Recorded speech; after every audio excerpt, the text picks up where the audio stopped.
We are back in 1983, continuing our look at the G.I. Joe toy line by Hasbro. Last time we visited Series 2, we took a look at the main troop transport of the G.I. Joe team, the Amphibious Personnel Carrier, or the APC. This time we're switching sides to take a look at one of Cobra's most dominant pieces of machinery on the battlefield, the High Speed Sentry, or the Cobra H.I.S.S, here on Creed's Collection.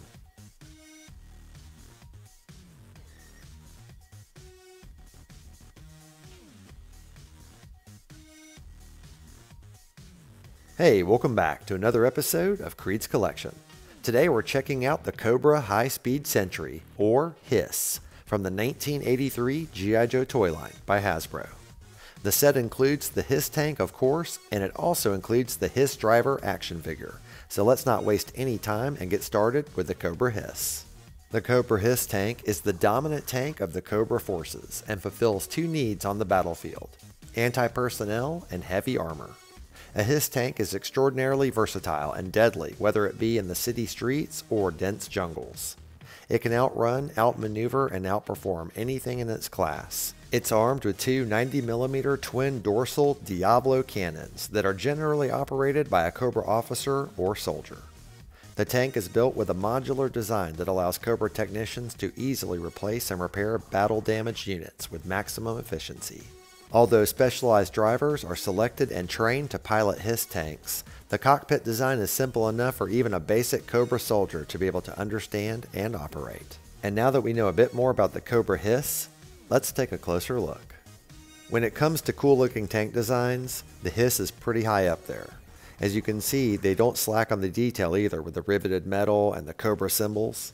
Not to mention the identification numbers here near the canopy. Here on the front, there is a headlight and grille area. Let me just turn it around here. It's represented by a sticker inside this recessed area. It's just a white sticker, not much to it, but it still adds detail to the toy. Just above that, you can see the front of the turret with the Cobra symbol right there in the middle. But we'll come back to the turret. We're getting a little ahead of ourselves. Here on the other side, you can see that the detailing and stickers are pretty much identical with the Cobra symbol there and whatnot. So we're going to go ahead and take a look at the canopy now, which as you can see is clear. You have to turn the turret so that you can open up the canopy glass, and it reveals, of course, the interior of the H.I.S S tank, which is the controls and seat for the driver. Here's a closer look at the interior. You can see the control stick right there, as well as various other gadgets for the driver to interact with. And here's a shot of the driver in the cockpit. As you can see, he fits in perfectly. The glass can close up no problem, and you can slide the guns into position, and now it's ready for battle. Now we're going to come back to the turret. As you may have guessed, it can turn a full 360 degrees, but it has a ratchet system here, so it can also aim up in the air and take down aerial targets like G.I. Joe Sky Strikers. Of course, this is a manned turret, so you would put an action figure right here in the back, and they would act as your gunner. So you take the figure, put him in like so, and now any G.I. Joes unfortunate enough to cross his path are going to meet a terrible end. Here's a better look at the turret controls. There's a sticker there with gauges and dials on it that gives it a little extra detail. On the back of the H.I.S S is a platform as well as a towing hook for bringing extra artillery into battle. Unfortunately, the two pegs that used to be here are now broken off. I broke them off when I was a kid, but you used to be able to peg figures to the back and they'd hang on and ride into battle. Now, you just kind of have to balance them. Now we're going to take a look at the treads on the H.I.S S. As you can see, they are hard plastic. They don't actually move, but they have excellent detail and everything looks fantastic. It has the same wheel system as the Polar Battle Bear, so if you flip it over, you can see these nice wide cylinder style wheels that roll really well. So while the treads don't move at all, the cylinders still let it roll, and it gives it the illusion that it's moving on the treads. So we're going to go ahead and put it up right now, and we'll do a little roll test. Okay, here we go. Ready? And hey, not too bad. Let's do it one more time. Yeah, it actually rolls pretty good. It's nice and smooth, so I approve. Before we move on, I want to show the included blueprints that came with the H.I.S S. I wish I would have thought to have done this sooner with my G.I. Joe vehicle reviews, but going forward, I'm going to include them with every one. You know, looking at these blueprints, it just occurred to me that the name H.I.S S might be problematic. Whoa, that thing is awesome. What's it called? That It's his tank. Well, I figured it was his tank, but what's it called? I already told you. His tank. Well, if it's his tank, I guess I'll just go ask him then. Hey, what's this thing called? It's his tank. That lying son of a... He told me it was your tank. It is my tank. Then why'd you say it was his tank? Because it is a his tank. Look, if you don't want to tell me, that's fine. Just say that though. I have no idea what just happened. The copyright information for the H.I.S. is located on the bottom of the cockpit. 1983 Hasbro, Pawtucket, Rhode Island. Alright, moving right along, it's time to take a look at the Cobra H.I.S. driver. Cobra H.I.S. drivers' primary military specialty is tank pilot, and their secondary military specialty is mechanical and electrical systems. They are selected from the best and most evil of Cobra Command's thousands of yearly recruits. They are chosen for physical strength and are all graduates of Cobra Battle School, where they receive advanced weapon system training.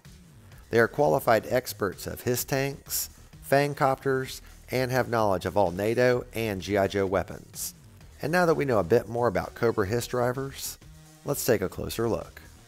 In my opinion, Cobra H.I.S. drivers look amazing. They're by far one of my favorite Cobra troops ever.